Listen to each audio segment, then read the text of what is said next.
Hey there knowledge keepers, welcome back to my channel. Today we got an exciting topic to cover, Anydesk. If you ever wondered how to access your computer remotely or provide remote support to someone else, you are in the right place. Stick around as we dive into what Anydesk is and how to install it on your PC. So what is Anydesk? Well, it's a powerful remote desktop software that allows you to connect to your computer from virtually anywhere. Whether you are away from your office or need to help a friend troubleshoot their computer issues, Anydesk comes to the rescue.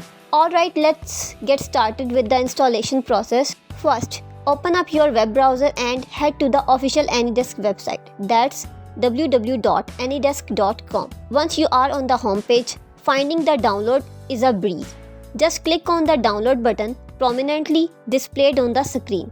Great, now you'll see the download options from various platforms like Windows, macOS, Linux and even mobile devices. For this video we are focusing on installing Anydesk on a Windows PC, so let's click on the Windows option. Once you click the download button, the Anydesk installer will start downloading to your PC. It's usually a quick process, but the time might vary based on your internet speed. After the download completes, locate the installer file.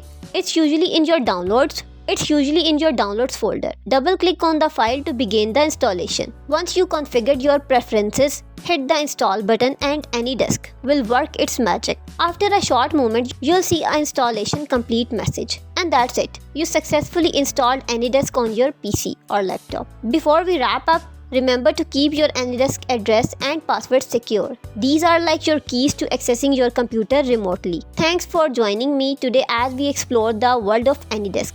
Now you are ready to take control of your computer from anywhere. If you found this video helpful, don't forget to give it a thumbs and subscribe for more tech tips. Until next time, happy remote desktopping.